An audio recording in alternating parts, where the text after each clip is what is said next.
The twin suns of planet Aller rose lazily in the lavender sky, their soft light casting golden ribbons across the pale blue lagoon. Gentle waves whispered against the white sand. Birds with translucent feathers chirped in notes that resonated like wind chimes. Above, bioluminescent leaves shimmered on tall, thin trees, swaying even without wind. It was a calm afternoon. Peaceful. Forgettable. Until everything changed. Leo, a small human child no older than 5, sat at the edge of the lagoon, his chubby legs splashing in the shallows. He laughed, drawing lazy spirals in the wet sand with a driftwood stick. His voice carried lightly on the breeze. Behind him, under the shade of a glimmering tree, Mira sat cross-legged on a weathered blanket. Her dark hair was tied in a knot that had begun to unravel. Lines of exhaustion marked her face, but her gaze was soft. Her eyes alternated between her data tablet and her son. Mira hadn't had a moment to rest in years, not since the accident that left her husband crushed beneath a collapsed mining rig. The colony had helped at first. Sympathy. Kind words.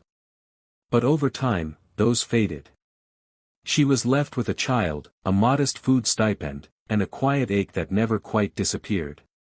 She almost missed the ripple in the water. Almost. On a ridge that overlooked the lagoon, Cade stood still as stone. Tall, lean, wrapped in a faded coat that fluttered behind him, he squinted at the water below. The breeze tugged at his short-cropped hair. His face was sun-worn, marked by a jagged scar across his left jaw. An old burn traced down his arm, hidden under bandages and leather. His rifle was strapped to his back, weathered but well kept. He rarely used it these days. Not since Voron. Not since everything fell apart. But now his fingers twitched. Because he saw it. A dark shape beneath the water. Fast. Too fast. Too big. Dropped his pack. He ran. In the lagoon, Leo leaned closer to the water. Bubbles rose around his feet. He tilted his head. Fishy, he said. Then the surface exploded. An armored alien shark, black-scaled, twice the size of a hoverbike, lunged out of the water, roaring with a sound like grinding metal. Its eyes glowed red. Its teeth gleamed like broken glass. Leo didn't scream. He was too young to understand. But was already in the air. He dove like a spear, cutting through the wind. His body struck the water with a resounding crash, landing between the boy and the beast. Blood followed. On the beach, Mira screamed. Leo! She ran. Others turned, stunned. No one moved fast enough. No one but him. In the water, twisted, grabbing the child with one arm, shielding him with his back. The shark lunged again.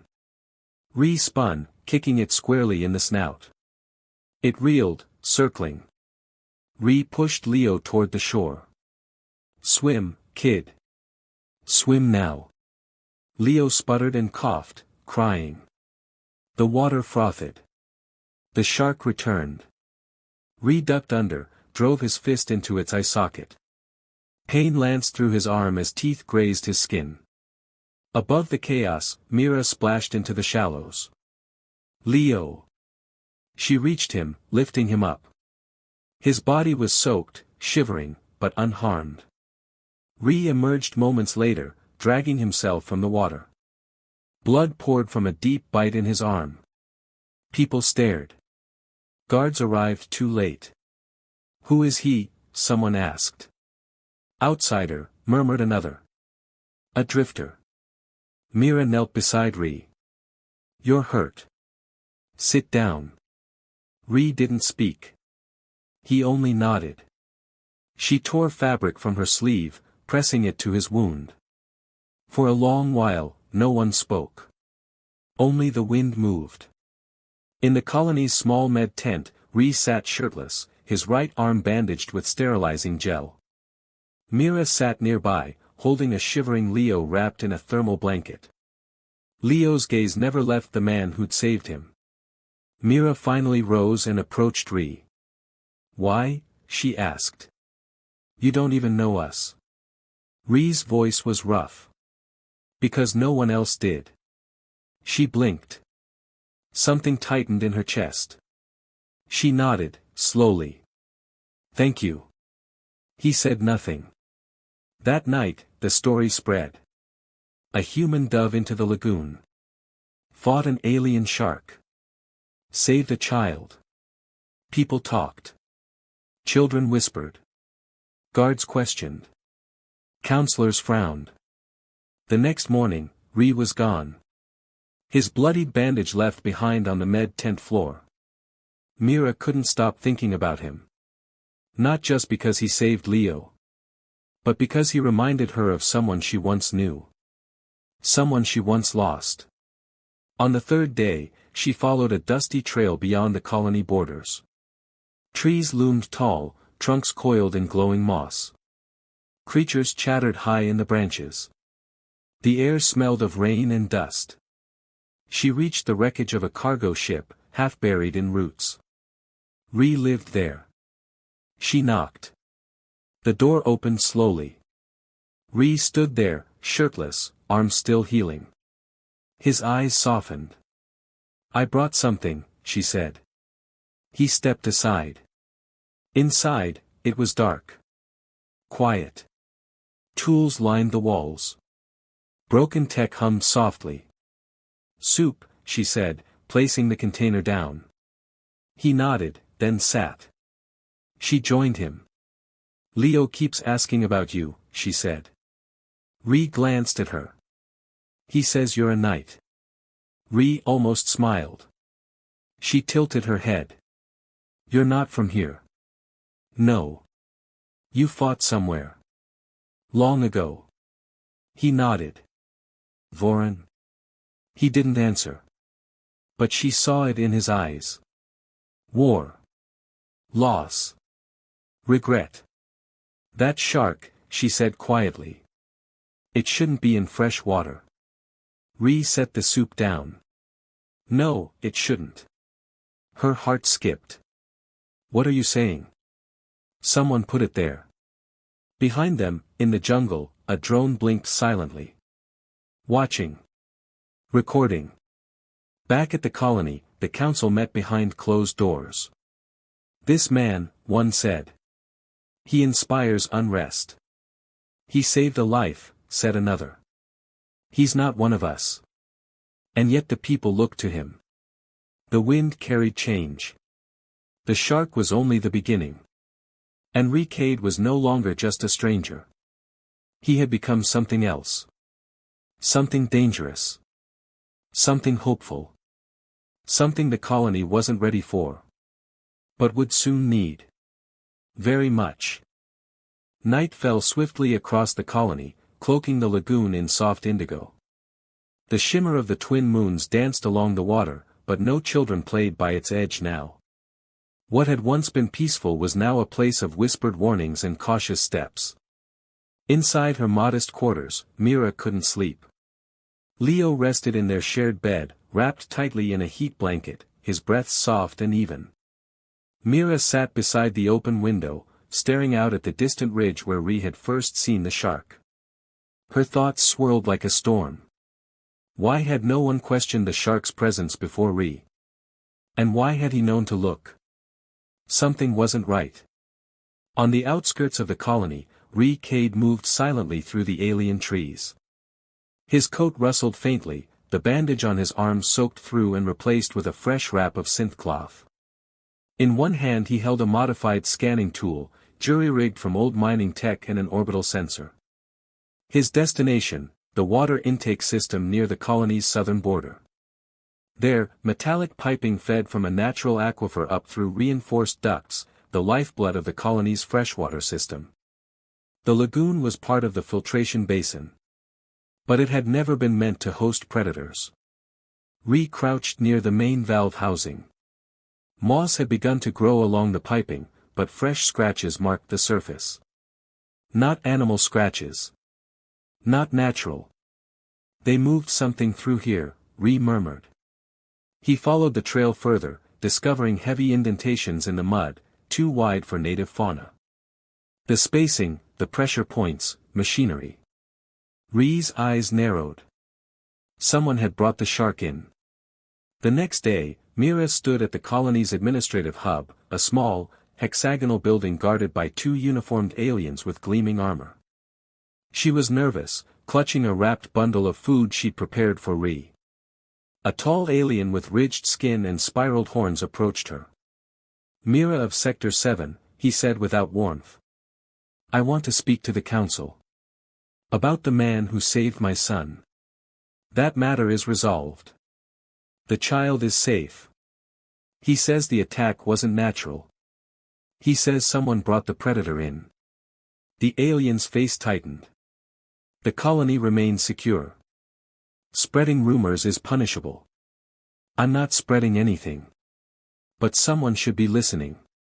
She walked away before the guard could respond, her grip tightening on the food. That evening, she found Ree again. He was working outside his cargo ship, rewiring a solar node. You shouldn't be here, he said without looking up. Neither should that shark, she replied. She offered him the wrapped parcel. He took it wordlessly. You found something, didn't you? Marks. Tracks. Old equipment. Someone moved something heavy through the aquifer path. Why? Ree leaned back, wiping sweat from his brow. Fear is control. Create danger, then provide safety. People become obedient. So it wasn't meant to kill Leo. Maybe not him. Maybe just someone. Anyone. She stepped closer. They'll come for you. If you keep digging. They already are. Ree turned and opened a secure locker inside the ship. A datapad glowed to life. He brought up footage. What is this? Council surveillance. Someone leaked it. Drones have been tracking me. Audio. Visual. Even your visits. Mira's stomach twisted. I can disappear, Ree said quietly. But this colony? You have a child. Others do too. If it was just one predator, I'd leave. But this smells like a test run. She took a deep breath. Then you won't run. Not yet.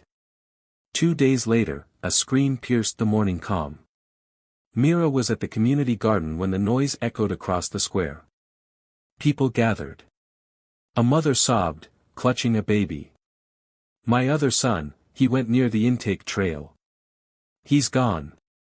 Mira's blood ran cold. Without thinking, she ran. Back to Ree. She found him cleaning a tool outside the ship. Another child, she panted. Missing. Near the same area. Ree's expression didn't change, but his eyes darkened. Gear up. We're going. I'm coming too. No. Yes. This isn't just your fight. He paused, studied her. Then nodded. Stay close. No noise. The forest thickened as they moved toward the southern intake zone. Ree held a pulse scanner, sweeping slowly. Child-sized footprints, he whispered. Beside them, claw marks tore through the soil. Whatever came through before might still be here, he muttered. Then a sound, a cry. Soft. Echoing. Help, please, help me. Mira's eyes widened. Wait, Ree said, holding his arm out. That's a voice. Too perfect. He activated a filter in the scanner. The waveform of the sound flattened. It's a recording. Just as he said it, a creature lunged from the foliage. It wasn't a shark. It was worse. Wires snaked across its body. Metal plates embedded in flesh. Half machine, half beast. A hybrid. Ree pulled his old sidearm. Fired twice. The creature screamed but kept coming. He shoved Mira back and braced. The beast crashed into him. They rolled, slamming into roots and rock. Ree twisted, stabbing a broken pipe into its side. Sparks flew. Fluid hissed. The creature collapsed. Ree staggered, blood seeping from a fresh gash. This wasn't an accident, he gasped, this was sent. To kill the child? No. Then who? He met her eyes. Me. They found the missing boy minutes later, curled in a pipe, shivering but alive. Back at the colony, word spread. Again, Ree had saved a child. Again, the guards had come too late. This time, the crowd didn't stay quiet. Why does the outsider protect us while you do nothing? The guards offered no answer. Inside the council chamber, leaders panicked. He is dangerous. He is admired. He must be silenced. Orders were given. Watchers were deployed. But the people had already begun to choose. And Ree's name was no longer spoken in whispers. It was said with hope. And hope was harder to kill than fear. That night, under the moons, Mira sat beside Ree as he cleaned the wound on his shoulder. You should rest, she said. Can't. Not yet. You saved 2 children. You think they'll thank you? Ree didn't answer. His fingers paused. I had a son, he said quietly. Mira looked at him. What happened? Voron. A beach. A scream. I was too far away. Too late. Her breath caught. You saved Leo. Maybe this time, I did something right. The silence between them felt heavy. But not empty. For the first time, it felt shared. And outside the ship, in the dark, a small light blinked red in the trees. A drone. Watching. Listening. But Ree already knew. He was done running. And so was she. It began with a silence that wasn't natural. On the morning after the second child was found, the colony moved like something was holding its breath. Parents held their children tighter. Conversations were clipped, glances paranoid. The breeze carried tension like scent. And in the center of it all was a name now spoken not in fear, but reverence. Ree Cade. The outsider. Ree sat outside his cargo pod, tightening the screws on a disassembled pulse rifle. The hybrid beast's acidic blood had warped part of the barrel. He worked with methodical silence, but his eyes kept drifting to the trees. Mira approached slowly, balancing a tray of dried fruit and tea. She had stopped knocking. She always knew he'd hear her first. You're not afraid, she said, setting the tray down. Of what? What the council might do. What they're already doing. Ree didn't look up. I spent a decade watching councils burn from the inside. I know the sound it makes before the fire starts. They're close. She sat beside him, watching the flick of his wrist as he tested the rifle's rebuilt chamber. What are you really planning, Ree? He paused. Not war. Not yet. But they're pushing. And one spark. He trailed off. You think they'll come after you directly? No, Ree said flatly, they'll come for you. For Leo. Mira flinched. She hadn't expected that. Why us? Because the people have seen you stand beside me. Because hope has a face now, and it's yours too. By noon, a notice was posted at the community boards. No unregistered personnel may speak publicly. No gatherings outside approved hours. Violators will be removed. It didn't say Ree's name. But everyone knew. That evening, as dusk bled over the colony rooftops, a small crowd began to gather in the square. First 10. Then 50. Then over 100. They said nothing. They didn't chant. They simply stood. Waiting. Mira stood among them, holding Leo's hand. "Mama, will he come?" Leo whispered. "Yes," she said, even though she didn't know. Then he came. Ree stepped up onto the old announcement platform, a worn slab of stone rarely used since the colony's founding. He wore the same faded jacket, his arm still wrapped in scent bandage. He didn't raise his voice. He didn't need to. "I didn't come here to speak," Ree began, his voice gravel and dusk. "But I watched 2 children nearly die. One of them yours. One of them not. Both saved not by the system, not by your guards, but because someone moved." He looked over the crowd. "Why didn't you? Why didn't anyone?" There were no jeers. No objections. Only silence. You froze. I've seen it before. People freeze when they're told that safety comes from obedience. When they're made to believe that silence equals survival. Ree paused. "I'm not here to start a war. But ask yourself who protects your children. Who watches your water? Who brought the predator? And who tried to hide it?" Someone in the crowd began to cry. Someone else whispered, "He speaks the truth." Mira's hand tightened around Leo's. Then the guards came. A line of them, their visors polished, boots loud. Weapons holstered but visible. They stopped at the edge of the square. "Disperse," their leader barked. "Unauthorized gathering. Last warning." No one moved. Ree looked down from the platform. "They want you to fear each other more than you fear them. That's how it always starts. But it doesn't have to end that way." The guard captain stepped forward. "You're under arrest." Ree didn't move. Until someone else did. A woman from the back of the crowd stepped forward, her hands raised. "Then arrest me too." Another voice, "And me. And me." Soon a dozen colonists stood in front of Ree. Then 2 dozen. "You'll have to take us all," Mira said, her voice strong.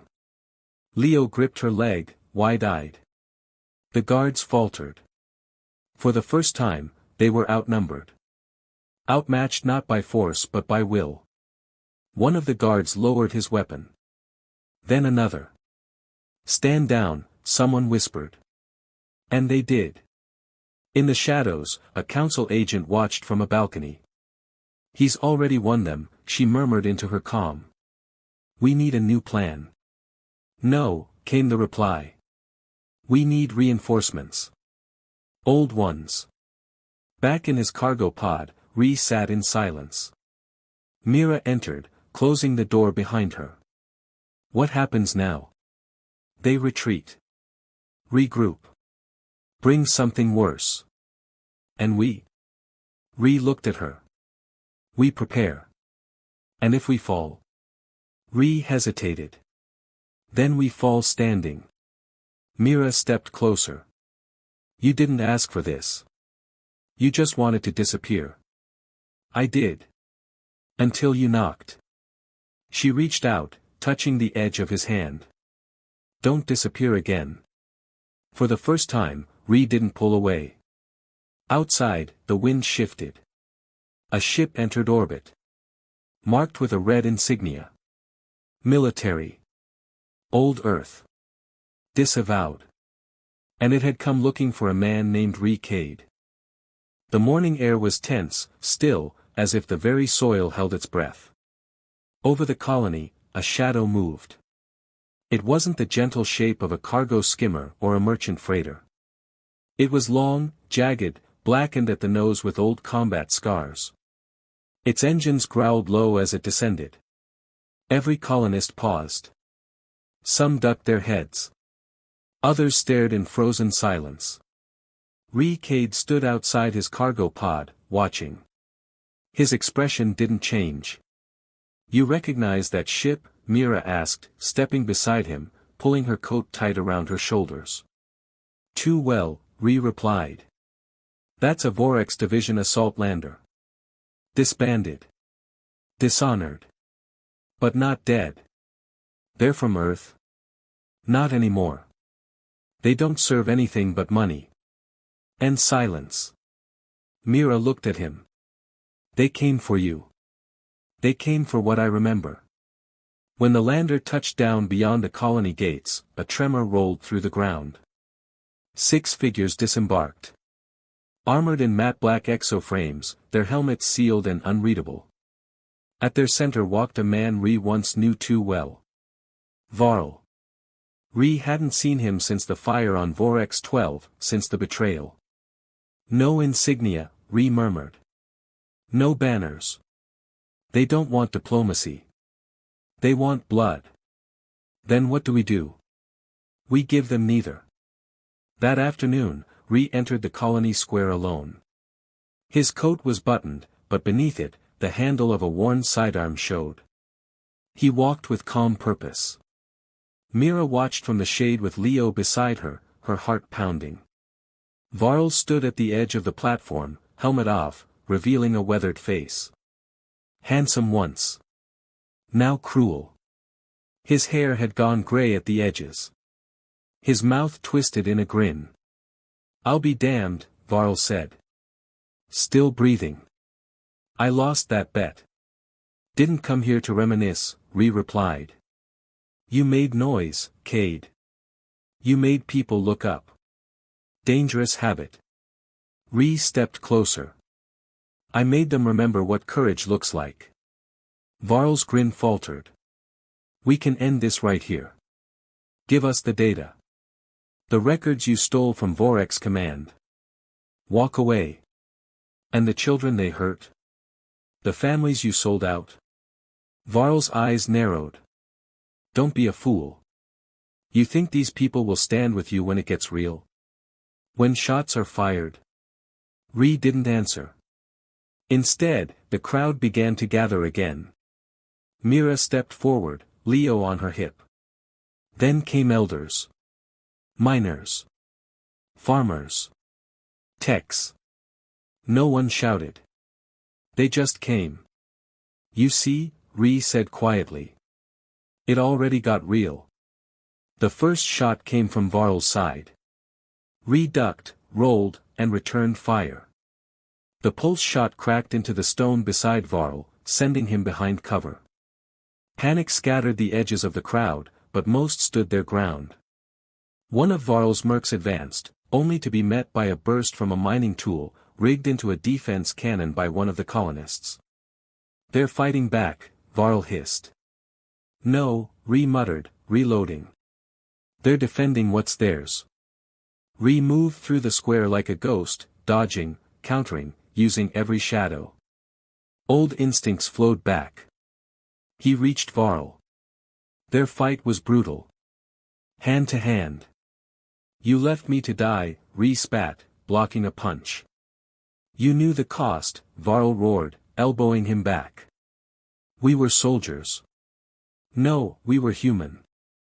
You forgot. Ree caught him in the jaw. Varl stumbled, bleeding. Another strike. Then another. Varl collapsed. The remaining mercs saw their commander fall and broke. They ran. No one followed. Silence fell. Ree stood over Varl, breathing hard. You're not worth killing. But you won't touch this colony again. Later, as the sun lowered, the colonists began to clean the square. No bodies. Just scorched stone and burned banners. Mira found Ree near the fountain, rinsing blood from his hands. You okay? Not really. You won. No, we just delayed what comes next.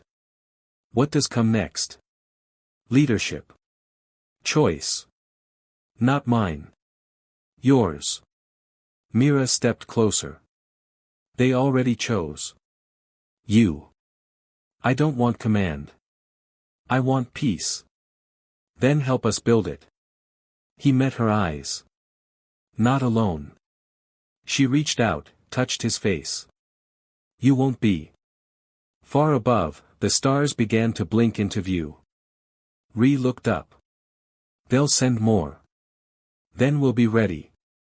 Together. He didn't answer. But he smiled. And it was real. Dawn broke with a hush. Not the golden blaze of triumph, but the calm breath of survival.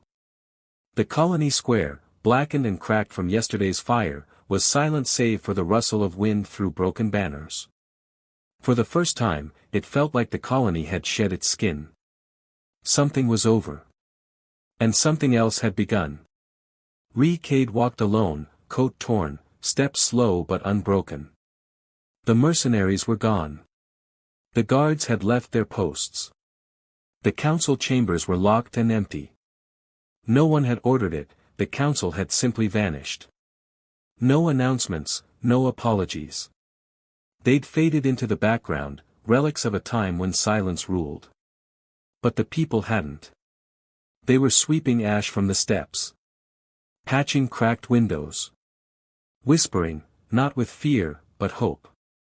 Entered the makeshift medical tent, not for treatment, but for company. Leo was sitting on the edge of a cot, holding a small pulse lamp. He smiled when he saw Ree. "You came back." Ree smiled back, kneeling. "Told you I would." Mira stepped in behind them, her eyes soft. "He hasn't stopped asking when you'd visit. I'm sorry it took so long. You saved his life again. The whole colony this time. We saved each other." She nodded. Then, gently, "They want to name you counselor. They want to give you command." Ree looked away.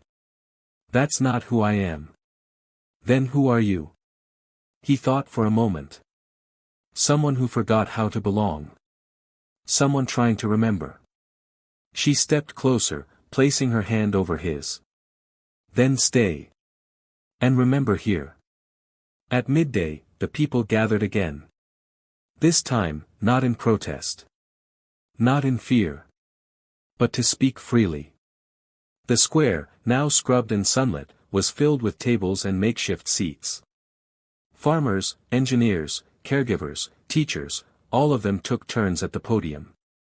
They didn't argue. They dreamed. We can choose our leaders. Not be handed them. We protect each other now. We share what we grow.